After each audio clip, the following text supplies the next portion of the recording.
नमस्कार, खबरां दे इस बुलेटिन में तुहाडा स्वागत है। मैं हां जसप्रीत कौर ते पहला पेश ने चोड़वियां खबरां। प्रधानमंत्री नरेंद्र मोदी ने कोविड-19 महामारी की रोकथाम संबंधी उच्च पद्धरी समीक्षा मीटिंग की प्रधानगी की। प्रधानमंत्री ने कहा कि बीते वरे की तरह बेहतर तालमेल और तेज़ रफ्तार नाल महामारी की दूजी लहर ते भी जित हासिल की जाएगी। केंद्रीय मंत्री पीयूष गोयल ने कहा है कि केंद्र सरकार वालों देश विच मैडिकल ऑक्सीजन के उत्पादन नूं वधाउण लई सारे हितधारकां नाल तालमेल बनाया जा रहा है। केंद्र की दखलअंदाजी तो बाद फार्मा कंपनियां ने कोरोना के इलाज विच वरते जाण वाले रेमडेसिविर वाले टीके दीआं कीमतां विच कटौती की।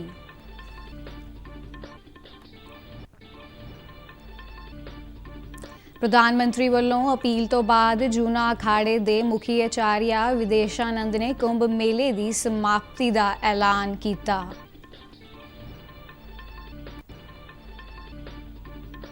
पश्चिमी बंगाल विच विधानसभा चोणां दे 5वें गेड़ तहत पुआईआं गईआं वोटां दौरान 78% तो वध पोलिंग दर्ज की गई।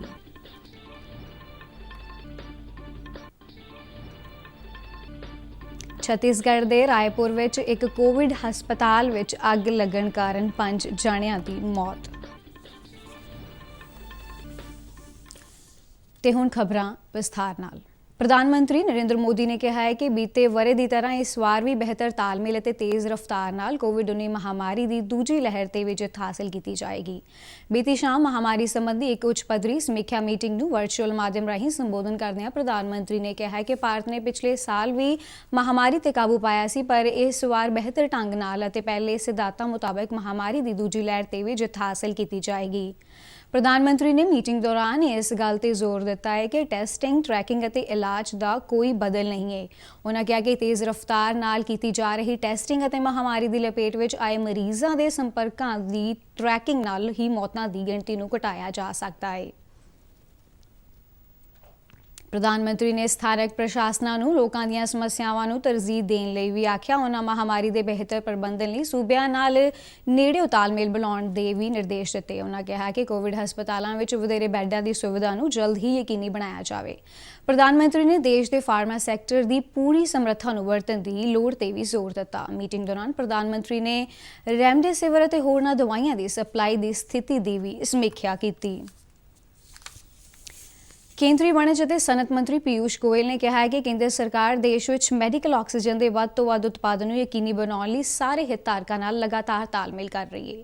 गोयल ने कहा कि मौजूदा समय ऑक्सीजन उत्पादन की 110% समर्था की वरतों की जा रही है तो सनती वरतों लिए उपलब्ध ऑक्सीजन को मैडिकल वरतों में तब्दील किया जा रहा है।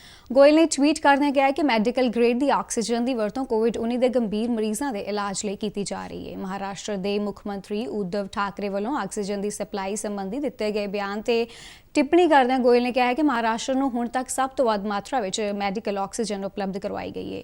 उन्होंने कहा कि केंद्र सरकार सूबिਆਂ ਦੀਆਂ ਲੋੜਾਂ ਅਤੇ सहयोग ਲਈ लगातार संपर्क बना रही है। पीयूष गोयल ने कहा कि प्रधानमंत्री वालों कोविड प्रबंधन संबंधी की गई समीक्षा मीटिंग दौरान केंद्र ਅਤੇ सूबिਆਂ ਨੂੰ बेहतर तालमेल नाल महामारी का टाकरा करने ਲਈ कहा गया है।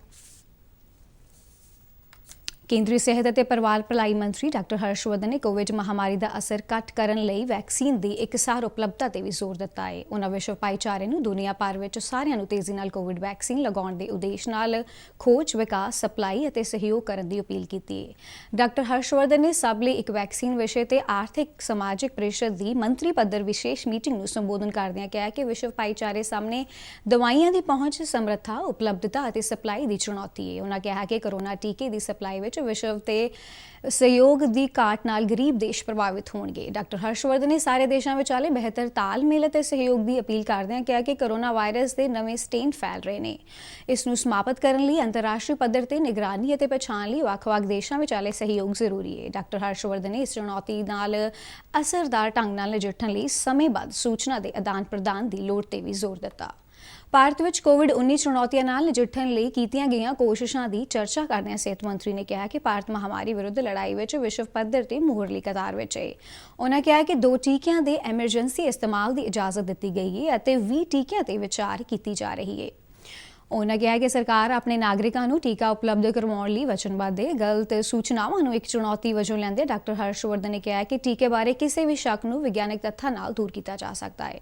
ਉਨ੍ਹਾਂ ਕਿਹਾ ਕਿ ਭਾਰਤ ਨੇ 80 ਤੋਂ ਵੱਧ ਦੇਸ਼ਾਂ ਨੂੰ ਵੀ ਟੀਕਿਆਂ ਦੀ ਸਪਲਾਈ ਵਿੱਚ ਵੀ ਆਪਣਾ ਯੋਗਦਾਨ ਦਿੱਤਾ ਹੈ। के पास 1,58,00,000 डोजेज हैं और जो कि एक हफ्ते के अंदर पाइपलाइन के अंदर सप्लाई के अंदर हैं, वो 1,16,84,000 डोजेज हैं। ये फिगर देने का सिर्फ आपको आइडिया ये है कि आप सब भी इस बात से आश्वस्त रहें कि कोई वैक्सीन की शॉर्टेज नहीं है हमारे पास। ਕੇਂਦਰ ਸਰਕਾਰ ਦੀ ਦਖਲਅੰਦਾਜ਼ੀ ਤੇ ਕੋਰੋਨਾ ਮਰੀਜ਼ਾਂ ਦੇ ਇਲਾਜ ਲਈ ਵਰਤੇ ਜਾਣ ਵਾਲੇ ਰੈਮਡੇਸਿਵਰ ਟੀਕੇ ਦੀਆਂ ਕੀਮਤਾਂ ਵਿੱਚ ਕਟੌਤੀ ਕੀਤੀ ਗਈ ਹੈ। ਕੌਮੀ ਫਾਰਮਾ ਮੁੱਖ ਨਿਰਧਾਰਨ ਅਥਾਰਟੀ ਵੱਲੋਂ ਜਾਰੀ ਬਿਆਨ ਮੁਤਾਬਕ ਦੇਸ਼ ਦੀਆਂ ਪ੍ਰਮੁੱਖ ਫਾਰਮਾ ਕੰਪਨੀਆਂ ਵੱਲੋਂ ਸਵੈ ਇੱਛਾ ਨਾਲ ਰੈਮਡੇਸਿਵਰ ਟੀਕਿਆਂ ਦੀਆਂ ਕੀਮਤਾਂ ਵਿੱਚ ਕਟੌਤੀ ਦਾ ਫੈਸਲਾ ਲਿਆ ਗਿਆ ਹੈ। ਕੇਂਦਰ ਸਰਕਾਰ ਵੱਲੋਂ ਕੋਵਿਡ-19 ਦੇ ਮਰੀਜ਼ਾਂ ਲਈ ਰੈਮਡੇਸਿਵਰ ਟੀਕੇ ਦੀ ਕਿਫਾਇਤੀ ਉਪਲਬਧਤਾ ਨੂੰ ਯਕੀਨੀ ਬਣਾਉਣ ਲਈ ਫਾਰਮਾ ਕੰਪਨੀਆਂ ਨਾਲ ਸੰਪਰਕ ਕੀਤਾ ਗਿਆ ਸੀ, ਜਿਸ ਦੇ ਤੁਰੰਤ ਬਾਅਦ ਦਵਾਈਆਂ ਬਣਾਉਣ ਵਾਲੀਆਂ ਪ੍ਰਮੁੱਖ ਕੰਪਨੀਆਂ ਵੱਲੋਂ ਕੀਮਤ ਕਟੌਤੀ ਦਾ ਫੈਸਲਾ ਕੀਤਾ ਗਿਆ ਹੈ। ਨਿਰਧਾਰਨ ਅਥਾਰਟੀ ਮੁਤਾਬਕ ਰੈਮਡੇਸਿਵਰ ਟੀਕੇ ਦਾ ਉਤਪਾਦਨ ਕਰ ਰਹੀਆਂ ਕੰਪਨੀਆਂ ਵੱਲੋਂ ਕੀਮਤਾਂ ਵਿੱਚ ਕਈ ਫੀਸਦ ਤੱਕ ਕਟੌਤੀ ਕੀਤੀ ਗਈ ਹੈ। ਰੇਲਵੇ ਵੱਲੋਂ ਰੇਲ ਗੱਡੀਆਂ ਤੇ ਰੇਲਵੇ ਸਟੇਸ਼ਨਾਂ ਤੇ ਮਾਸਕ ਨਾ ਪਾਉਣ ਤੇ 500 ਰੁਪਏ ਦਾ ਜੁਰਮਾਨਾ ਲਗਾਇਆ ਜਾਵੇਗਾ। ਰੇਲਵੇ ਵੱਲੋਂ ਇਹ ਫੈਸਲੇ ਕੇਂਦਰ ਸਰਕਾਰ ਵੱਲੋਂ ਕੋਰੋਨਾ ਦੀ ਰੋਕਥਾਮ ਲਈ ਚੁੱਕੇ ਗਏ ਕਦਮਾਂ ਅਨੁਸਾਰ ਹੀ ਲਿਆ ਗਿਆ ਹੈ। ਰੇਲ ਮੰਤਰਾਲਾ ਨੇ ਇਸ ਸੰਬੰਧੀ ਸਾਰੇ ਹੀ ਜ਼ੋਨਾਂ ਦੇ ਜਨਰਲ ਮੈਨੇਜਰਾਂ ਨੂੰ ਚਿੱਠੀ ਲਿਖੀ ਹੈ। ਰੇਲਵੇ ਮੰਤਰਾਲਾ ਨੇ ਸਾਰੇ ਜ਼ੋਨਾਂ ਨੂੰ ਤੁਰੰਤ ਪ੍ਰਭਾਵ ਤੋਂ 6 ਮਹੀਨਿਆਂ ਲਈ ਇਸ ਹੁਕਮ ਨੂੰ ਲਾਗੂ ਕਰਨ ਲਈ ਕਿਹਾ ਹੈ। ਪ੍ਰਧਾਨ ਮੰਤਰੀ ਨਰਿੰਦਰ ਮੋਦੀ ਵੱਲੋਂ ਕੀਤੀ ਗਈ ਅਪੀਲ ਤੋਂ ਬਾਅਦ ਜੂਨਾ ਅਖਾੜੇ ਦੇ ਮੁਖੀ ਸਵਾਮੀ ਅਵਿਦੇਸ਼ਾਨੰਦ ਆਚਾਰਿਆ ਮਹਾਮੰਡਲੇਸ਼ਵਰ ਵੱਲੋਂ ਕੁੰਭ ਮੇਲੇ ਦੀ ਸਮਾਪਤੀ ਦਾ ਐਲਾਨ ਕੀਤਾ ਗਿਆ। ਸਵਾਮੀ ਅਵਿਦੇਸ਼ਾਨੰਦ ਆਚਾਰਿਆ ਨੇ ਕੁੰਭ ਮੇਲੇ ਦੀ ਸਮਾਪਤੀ ਦਾ ਐਲਾਨ ਕਰਦਿਆਂ ਕਿਹਾ ਕਿ ਦੇਸ਼ ਦੇ ਲੋਕਾਂ ਦੀ ਸੁਰੱਖਿਆ ਸਭ ਤੋਂ ਪਹਿਲੀ ਤਰਜੀਹ ਹੈ, ਜਿਸ ਲਈ ਜੂਨਾ ਅਖਾੜੇ ਵੱਲੋਂ ਕੁੰਭ ਮੇਲੇ ਦੀ ਸਮਾਪਤੀ ਦਾ ਫੈਸਲਾ ਕੀਤਾ ਗਿਆ ਹੈ। ਆਚਾਰਿਆ ਨੇ ਕਿਹਾ ਕਿ ਕੋਵਿਡ-19 ਦੇ ਵੱਧ ਰਹੇ ਮਾਮਲਿਆਂ ਦੇ ਮੱਦੇਨਜ਼ਰ ਜੂਨਾ ਅਖਾੜੇ ਵੱਲੋਂ ਕੁੰਭ ਲਈ ਸਥਾਪਿਤ ਕੀਤੀਆਂ ਗਈਆਂ ਭਗਵਾਨ ਦੀਆਂ ਮੂਰਤੀਆਂ ਨੂੰ ਵਿਸਰਜਿਤ ਕੀਤਾ ਗਿਆ ਹੈ। ਪ੍ਰਧਾਨ ਮੰਤਰੀ ਨਰਿੰਦਰ ਮੋਦੀ ਵੱਲੋਂ ਕੱਲ੍ਹ ਸਵਾਮੀ ਅਵਿਦੇਸ਼ਾਨੰਦ ਨਾਲ ਟੈਲੀਫੋਨ ਤੇ ਗੱਲਬਾਤ ਕੀਤੀ ਗਈ ਸੀ, ਜਿਸ ਦੌਰਾਨ ਉਨ੍ਹਾਂ ਸਵਾਮੀ ਅਵਿਦੇਸ਼ਾਨੰਦ ਨੂੰ ਕੁੰਭ ਮੇਲੇ ਨੂੰ ਇੱਕ ਪ੍ਰਤੀਕ ਦੇ ਰੂਪ ਵਿੱਚ ਮਨਾਉਣ ਦੀ ਅਪੀਲ ਕੀਤੀ ਸੀ। ਪੱਛਮੀ ਬੰਗਾਲ ਵਿੱਚ ਵਿਧਾਨ ਸਭਾ ਚੋਣਾਂ ਦੇ 5ਵੇਂ ਗੇੜ ਤਹਿਤ ਪਾਈਆਂ ਗਈਆਂ ਵੋਟਾਂ ਦੌਰਾਨ 78.36% ਪੋਲਿੰਗ ਦਰਜ ਕੀਤੀ ਗਈ। ਚੋਣ ਕਮਿਸ਼ਨ ਵੱਲੋਂ ਦਿੱਤੀ ਗਈ ਜਾਣਕਾਰੀ ਮੁਤਾਬਕ 5ਵੇਂ ਗੇੜ ਤਹਿਤ ਪੱਛਮੀ ਬੰਗਾਲ ਦੀਆਂ 45 ਵਿਧਾਨ ਸਭਾ ਸੀਟਾਂ ਤੇ ਵੋਟਾਂ ਪੁਆਏ ਜਾਣ ਦਾ ਅਮਲ ਅਮਨ ਅਮਾਨ ਨਾਲ ਮੁਕੰਮਲ ਹੋਇਆ। ਚੋਣ ਕਮਿਸ਼ਨ ਨੇ ਕਿਹਾ ਹੈ ਕਿ ਇਸ ਗੇੜ ਤਹਿਤ ਮਹਿਲਾ ਵੋਟਰਾਂ ਵੱਲੋਂ ਵੱਧ ਚੜ੍ਹ ਕੇ ਮਤ ਅਧਿਕਾਰ ਦੀ ਵਰਤੋਂ ਕੀਤੀ ਗਈ। ਕਮਿਸ਼ਨ ਨੇ ਕੋਵਿਡ-19 ਪ੍ਰੋਟੋਕਾਲ ਦੀ ਪਾਲਣਾ ਲਈ ਵੋਟਰਾਂ ਦਾ ਧੰਨਵਾਦ ਵੀ ਕੀਤਾ। ਪੱਛਮੀ ਬੰਗਾਲ ਤੋਂ ਇਲਾਵਾ ਬੇਲਗਾਮ ਅਤੇ ਤ੍ਰਿਪੁਰੀ ਪਾਰਲੀਮਾਨੀ ਸੀਟਾਂ ਅਤੇ 10 ਸੂਬਿਆਂ ਦੀਆਂ 12 ਵਿਧਾਨ ਸਭਾ ਸੀਟਾਂ ਤੇ ਵੀ ਜ਼ਿਮਨੀ ਚੋਣਾਂ ਦਾ ਅਮਲ ਸ਼ਾਂਤੀਪੂਰਵਕ ਢੰਗ ਨਾਲ ਮੁਕੰਮਲ ਹੋਇਆ। ਵਿਦੇਸ਼ ਮੰਤਰੀ ਡਾਕਟਰ ਐਸ ਜੈਸ਼ੰਕਰ ਵੱਲੋਂ ਅਫਗਾਨੀ ਹਮਅਹੁਦਾ ਮੁਹੰਮਦ ਹਨੀਫ ਅਤਮਰ ਨਾਲ ਟੈਲੀਫੋਨ ਤੇ ਗੱਲਬਾਤ ਕੀਤੀ ਗਈ। ਡਾਕਟਰ ਜੈਸ਼ੰਕਰ ਨੇ ਗੱਲਬਾਤ ਬਾਰੇ ਟਵੀਟ ਰਾਹੀਂ ਜਾਣਕਾਰੀ ਦਿੰਦਿਆਂ ਦੱਸਿਆ ਕਿ ਉਨ੍ਹਾਂ ਵੱਲੋਂ ਅਫਗਾਨੀ ਵਿਦੇਸ਼ ਮੰਤਰੀ ਨਾਲ ਗੱਲਬਾਤ ਦੌਰਾਨ ਅਫਗਾਨਿਸਤਾਨ ਵਿੱਚ ਸ਼ਾਂਤੀ ਦੀ ਸਥਾਪਤੀ ਲਈ ਹਾਲ ਹੀ ਵਿੱਚ ਕੀਤੀਆਂ ਗਈਆਂ ਗਤੀਵਿਧੀਆਂ ਤੇ ਚਰਚਾ ਕੀਤੀ ਗਈ। ਜੈਸ਼ੰਕਰ ਨੇ ਕਿਹਾ ਕਿ ਭਾਰਤ ਅਫਗਾਨਿਸਤਾਨ ਦੇ ਲੋਕਾਂ ਨਾਲ ਹਮੇਸ਼ਾ ਖੜਾ ਹੈ। ਉਨ੍ਹਾਂ ਕਿਹਾ ਕਿ ਇਸ ਗੱਲਬਾਤ ਦੌਰਾਨ ਅਫਗਾਨਿਸਤਾਨ ਦੀ ਸ਼ਾਂਤੀ ਵਾਰਤਾ ਲਈ ਗੁਆਂਢੀ ਮੁਲਕਾਂ ਦੀ ਭੂਮਿਕਾ ਤੇ ਵੀ ਵਿਚਾਰ ਵਟਾਂਦਰਾ ਕੀਤਾ ਗਿਆ। ਅਫਗਾਨਿਸਤਾਨ ਦੇ ਵਿਦੇਸ਼ ਮੰਤਰੀ ਮੁਹੰਮਦ ਹਨੀਫ ਅਤਮਰ ਨੇ ਕਿਹਾ ਕਿ ਉਨ੍ਹਾਂ ਵੱਲੋਂ ਭਾਰਤੀ ਵਿਦੇਸ਼ ਮੰਤਰੀ ਨਾਲ ਅਫਗਾਨਿਸਤਾਨ ਵਿੱਚ ਅਮਰੀਕੀ ਫੌਜਾਂ ਦੀ ਵਾਪਸੀ ਤੋਂ ਬਾਅਦ ਗੁਆਂਢੀ ਅਤੇ ਖੇਤਰੀ ਭਾਈਵਾਲ ਮੁਲਕਾਂ ਨਾਲ ਸਹਿਯੋਗ ਵਧਾਉਣ ਤੇ ਗੱਲਬਾਤ ਕੀਤੀ ਗਈ ਹੈ। ਅਤਮਰ ਨੇ ਕਿਹਾ ਕਿ ਇਸ ਸਥਿਤੀ ਵਿੱਚ ਭਾਰਤ ਜਿਹੇ ਅਸਲੀ ਮਿੱਤਰ ਦੇਸ਼ ਨਾਲ ਸਹਿਯੋਗ ਅਤੇ ਦੁਵੱਲੀ ਭਾਈਵਾਲੀ ਨੂੰ ਮਜ਼ਬੂਤ ਕੀਤਾ ਜਾਏਗਾ। ਪੰਜਾਬ ਵਿੱਚ ਕਣਕ ਦੀ ਸਰਕਾਰੀ ਖਰੀਦ ਸ਼ੁਰੂ ਹੋਈ ਨੂੰ 1 ਹਫ਼ਤੇ ਤੋਂ ਵੱਧ ਦਾ ਸਮਾਂ ਹੋ ਚੁੱਕਾ ਹੈ, ਪਰ ਕਿਸਾਨਾਂ ਨੂੰ ਉਹਨਾਂ ਦੀ ਜਿਣਸ ਦਾ ਸਿੱਧਾ ਲਾਭ ਤਬਾਦਲਾ ਤਹਿਤ ਅਦਾਇਗੀ ਦਾ ਅਮਲ ਸੂਬੇ ਭਰ ਵਿੱਚ ਨਾ ਦੇ ਬਰਾਬਰ ਹੈ। ਮੁਹਾਲੀ ਸਥਿਤ ਪ੍ਰਸਾਰ ਭਾਰਤੀ ਦੇ ਨੁਮਾਇੰਦੇ ਨੇ ਅਧਿਕਾਰੀਆਂ ਦੇ ਹਵਾਲੇ ਤੋਂ ਦੱਸਿਆ ਹੈ ਕਿ ਜ਼ਿਲ੍ਹੇ ਵਿੱਚ ਅਜੇ ਤੱਕ ਕਿਸੇ ਵੀ ਕਿਸਾਨ ਨੂੰ ਸਿੱਧਾ ਲਾਭ ਤਬਾਦਲਾ ਰਾਹੀਂ ਜਿਣਸ ਦੀ ਅਦਾਇਗੀ ਨਹੀਂ ਹੋਈ। ਮੁਹਾਲੀ ਜ਼ਿਲ੍ਹੇ ਦੇ ਮੱਛੀ ਕਲਾਂ ਪਿੰਡ ਦੇ ਇੱਕ ਕਿਸਾਨ ਅਸ਼ੋਕ ਕੁਮਾਰ ਨੇ ਚੰਡੀਗੜ੍ਹ ਮੰਡੀ ਵਿੱਚ ਆਪਣੀ ਜਿਣਸ ਵੇਚੀ ਅਤੇ ਸਿੱਧਾ ਲਾਭ ਤਬਾਦਲਾ ਸਕੀਮ ਤਹਿਤ ਆਪਣੇ ਖਾਤੇ ਵਿੱਚ ਅਦਾਇਗੀ ਦੀ ਰਕਮ ਪ੍ਰਾਪਤ ਕਰਕੇ ਇਹ ਕਿਸਾਨ ਕਾਫੀ ਖੁਸ਼ ਨਜ਼ਰ ਆਇਆ। ਅਸ਼ੋਕ ਕੁਮਾਰ ਦਾ ਕਹਿਣਾ ਸੀ ਕਿ ਆਖਿਰਕਾਰ ਉਸ ਨੂੰ ਆੜ੍ਹਤੀਆਂ ਦੇ ਚੁੰਗਲ ਤੋਂ ਆਜ਼ਾਦੀ ਮਿਲੀ। ਉਸਨੇ ਪ੍ਰਧਾਨ ਮੰਤਰੀ ਨਰਿੰਦਰ ਮੋਦੀ ਦਾ ਕਿਸਾਨਾਂ ਦੇ ਖਾਤਿਆਂ ਵਿੱਚ ਸਿੱਧਾ ਪੈਸੇ ਪਵਾਉਣ ਲਈ ਧੰਨਵਾਦ ਕੀਤਾ। ਇਹ ਪੁੱਛੇ ਜਾਣ ਤੇ ਕਿ ਉਸਨੇ ਆਪਣੀ ਜਿਣਸ ਚੰਡੀਗੜ੍ਹ ਮੰਡੀ ਵਿੱਚ ਕਿਉਂ ਵੇਚੀ ਤਾਂ ਉਸ ਦਾ ਕਹਿਣਾ ਸੀ ਕਿ ਉਸ ਨੂੰ ਨੇੜਲੇ ਪਿੰਡਾਂ ਦੇ ਕਿਸਾਨਾਂ ਤੋਂ ਪਤਾ ਲੱਗਾ ਸੀ ਕਿ ਚੰਡੀਗੜ੍ਹ ਮੰਡੀ ਵਿੱਚ ਉਸ ਨੂੰ ਡੀਬੀਟੀ ਰਾਹੀਂ ਰਕਮ ਦੀ ਅਦਾਇਗੀ ਪ੍ਰਾਪਤ ਹੋਵੇਗੀ, ਜਿਸ ਕਰਕੇ ਉਹ ਆਪਣੀ ਫਸਲ ਚੰਡੀਗੜ੍ਹ ਲੈ ਆਇਆ। ਮੈਂ ਫਸਲ ਵੇਚੀ ਜੀ ਚੰਡੀਗੜ੍ਹ, ਜਦ ਕਿ ਇੱਥੇ ਵਧੀਆ ਖਰੀਦ ਹੋ ਰਹੀ ਹੈ, FCI ਦੀ ਖਰੀਦ ਹੈ, ਕੋਈ ਦਿੱਕਤ ਨਹੀਂ ਆਈ ਜੀ। ਸਾਨੂੰ ਵਧੀਆ ਪੇਮੈਂਟ ਮਤਲਬ ਜੋ ਸਰਕਾਰ ਨੇ ਕੀਤੀ ਹੈ ਆਨਲਾਈਨ ਆ ਗਈ ਜੀ, ਸਾਨੂੰ ਇਹ ਮੈਸੇਜ ਆ ਗਿਆ ਜੀ।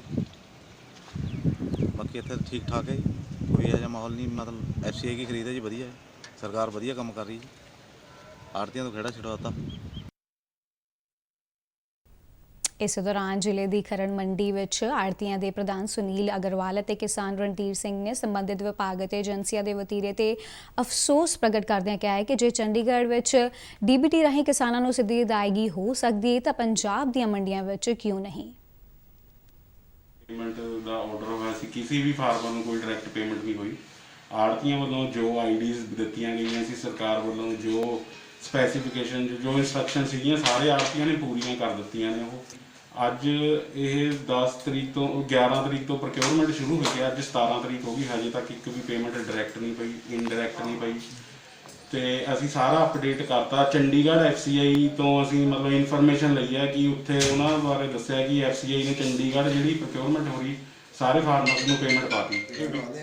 ਤੇ ਸਾਡੀ 12 ਤਰੀਕ ਦੀ ਕਣਕ ਗਿਰੀ ਵੀ, ਸਾਨੂੰ ਇੱਕ ਵੀ ਪੈਸਾ ਹਾਲੇ ਅਕਾਊਂਟ 'ਚ ਨਹੀਂ ਆਇਆ। ਕਿਰਪਾ ਕਰਕੇ ਛੇਤੀ ਛੇਤੀ ਪੈਸੇ ਭੇਜੇ ਜਾਣ ਤਾਂ ਕਿ ਅਸੀਂ ਆਪਣਾ ਕਾਰੋਬਾਰ ਮਾੜਾ ਮੋਟਾ ਚਲਾ ਸਕੀਏ, ਕਿਉਂਕਿ छत्तीसगढ़ के रायपुर में एक कोविड हस्पताल में अग लगन कारण 5 लोगों की मौत हो गई है। पुलिस वालों दी गई जानकारी मुताबिक मुढ़ली स्थिति अनुसार अग लगन का कारण शॉर्ट सर्किट हो सकता है। पुलिस के एक सीनियर अधिकारी ने घटना बारे जानकारी दिंदिआं दस्सिआ कि कई घंटे चली मुशक्कत तो बाद अग ते काबू पाया गया है और बाकी मरीजों को नेड़ले हस्पतालों में तब्दील किया गया है। अधिकारी ने दस्सिआ कि घटना के ਵੱਖ-ਵੱਖ पहलुओं तो जांच की जा रही है। केंद्रीय सेहत मंत्री डॉक्टर हर्षवर्धन ने हादसे में मारे गए लोगों प्रति डूंगा दुख प्रगट किया है। सेहत मंत्री ने हादसे में जख्मी हुए मरीजों के जल्द सेहतयाब होने की कामना की है। विश्व सेहत संगठन ने कहा है कि पिछले 2 महीनों के मुकाबले कोविड-19 के मामले दुगने हो रहे हैं। संगठन के डायरैक्टर जनरल टेड्रोस गैब्रियोसिस ने कल एक विशेष मीटिंग दौरान कहा है कि महामारी के इस दौर में एक नवा रिकॉर्ड स्थापित हो रहा है। उन्होंने कहा कि महामारी के फैलाव और मौतों की गिनती में लगातार हो रहा वाधा चिंता का विषय है। टेड्रोस ने कहा है कि सारिਆਂ ਨੂੰ बराबर रूप में वैक्सीन उपलब्ध कराना भी एक चुनौती बनी हुई है। संगठन के अंकड़िਆਂ ਨੂੰ दिखाਉਂਦਿਆਂ टेड्रोस ने कहा कि कोविड वैक्सीन की 82% मात्रा उच्च या उच्च मध्य वर्ग के देशों को उपलब्ध करवाई गई है, जबकि घट आमदनी वाले देशों को केवल 0.2% वैक्सीन ही मिल सकी है। विश्व सेहत संगठन ने आलमी भाईचारे को एकजुट होकर महामारी का टाकरा करने लई कहा ते नाल ही हेठले वर्ग के देशों तक वैक्सीन की समय सिर उपलब्धता को यकीनी बनाने की अपील भी की। अमृतसर देहाती पुलिस के CIA स्टाफ ने मध्य प्रदेश के बहरामपुर जिले में जाके हथियार सप्लाई करने वाले एक गैंग के 3 मैंबरों को गिरफ्तार किया है। पुलिस वालों दोषियों के कब्जे विचों 30 पिस्तौल और 32 मैगजीन बरामद किए गए हैं। पुलिस अनुसार यह गैंग अतवादियों और गैंगस्टरों को हथियार सप्लाई करता सी। कल फड़े गए नौजवान को कोर्ट में पेश करके 2 दिनों का पुलिस रिमांड हासिल किया गया है। पुलिस ने दस्सिआ कि अमृतसर देहाती पुलिस को सूचना मिली सी कि मध्य प्रदेश के बहरामपुर जिले के पचोरी पिंड विच रहने वाले करोड़ सिंह, चंद्रपाल सिंह और राम सिंह पटवा भारी संख्या में हथियारों की सप्लाई पंजाब के कई जिलों में कर रहे हैं। ये 3 दोषी पंजाब के कई गैंगस्टरों और अतवादियों के संपर्क में सन। इस आधार पर पुलिस की टीम ने मध्य प्रदेश के बहरामपुर जिले में पैंदे पिंड पचोरी में छापामारी करके 3 दोषियों को धर लिया। बाद में इन दोषियों की निशानदेही और पुलिस ने इन्हां दे एक ठिकाने ते असला बरामद किया। जिक्रयोग है कि अमृतसर देहाती पुलिस ने इस साल जनवरी में हथियारों की समगलिंग करने के दोष में मध्य प्रदेश के राहुल समेत 2 व्यक्तियों को हथियारों समेत गिरफ्तार किया सी। राहुल ने पुछगिछ दौरान मध्य प्रदेश विचों गिरफ्तार किए गए 3 व्यक्तियों के नाम दसे, पर राहुल की गिरफ्तारी तो बाद ये 3 दोषी अंडरग्राउंड हो गए। ਤੇ ਡੀਡੀ ਪੰਜਾਬੀ ਦੇ ਖਬਰਾਂ ਦੇ ਬੁਲੇਟਿਨ ਸਾਡੇ ਦਰਸ਼ਕ YouTube channel RNU DDK Jalandhar ਤੇ ਵੀ ਦੇਖ ਸਕਦੇ ਨੇ ਅਤੇ ਇਹ ਬੁਲੇਟਿਨ RNU ਜਲੰਧਰ ਦੇ ਟਵਿੱਟਰ ਹੈਂਡਲ ਅਤੇ Facebook ਪੇਜ ਤੇ ਵੀ ਉਪਲਬਧ ਨੇ। ਇਸੇ ਦੇ ਨਾਲ ਹੀ ਖਬਰਾਂ ਦਾ ਬੁਲੇਟਿਨ ਸਮਾਪਤ ਹੁੰਦਾ ਹੈ। ਨਮਸਕਾਰ।